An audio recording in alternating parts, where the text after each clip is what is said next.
Hello everyone, welcome to Reasonable Leadership. I'm your host, Juan Metrio, Vice Principal in Elizabeth, New Jersey, and this is my podcast for my doctorate program. Today we are diving into ethical business leadership. We'll look at how Starbucks, IKEA, and Microsoft are tackling sustainability challenges while staying grounded in integrity, inclusion, and compassion.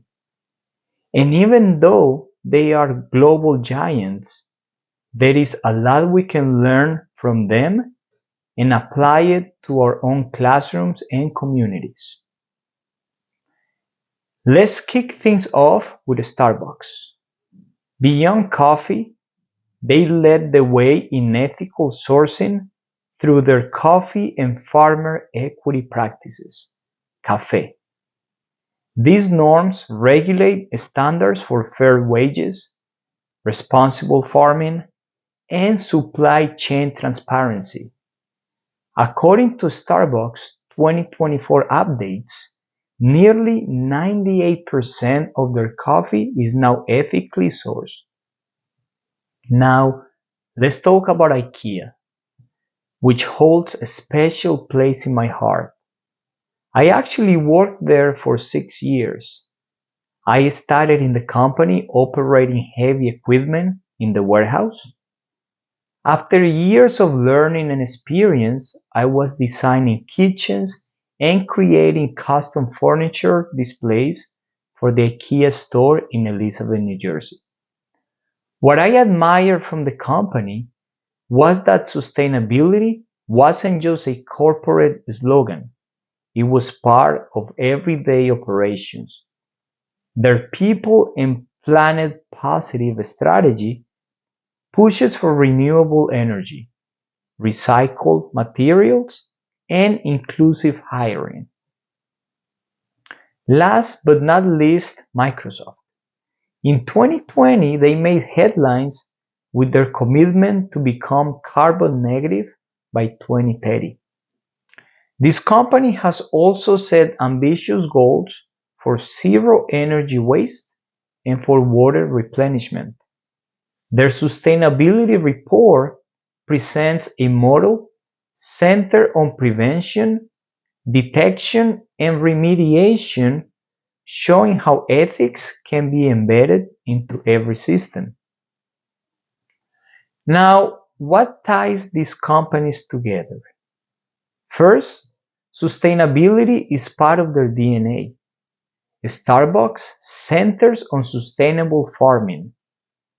IKEA designs and ships with the planet in mind.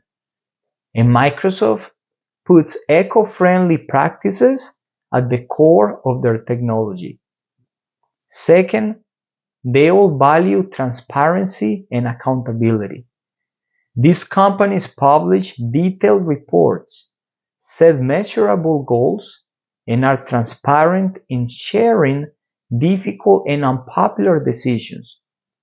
Brown and Trevino, 2006, say this kind of openness is essential for ethical leadership. And finally, they are all deeply committed to their communities.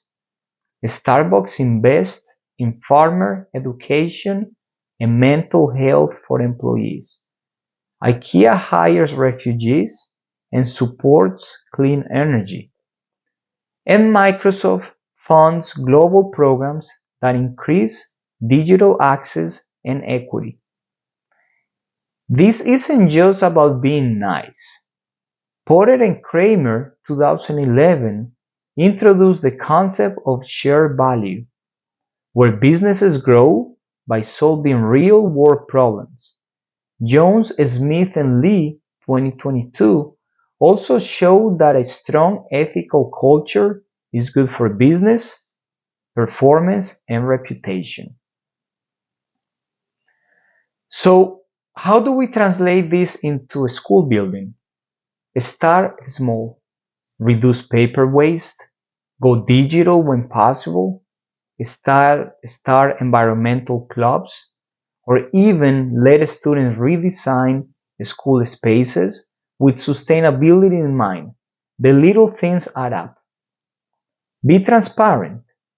As school leaders, let's communicate with our communities the same way these companies publish sustainability goals. Whether it's progress on student achievement or updates on school initiatives, sharing openly builds trust. And above all, let's lead with your minds and with your heart. Ethical culture starts with how we treat people. That means being fair, listening more, empowering voices that often go unheard, and making sure our most vulnerable students feel seen and supported. One thing I learned in both business and in school leadership is culture isn't what you say you value, it's what you consistently do. Every hallway conversation, every policy, every decision is part of that ethical footprint we leave behind. Thanks for joining me today. Again, I'm Juan Metrio, and I truly believe ethical leadership is what makes lasting impact. Whether you're serving coffee, selling furniture, creating software, or running a school. Thank you for your time, and remember to stay grounded, stay kind, and keep leading with purpose. Thank you.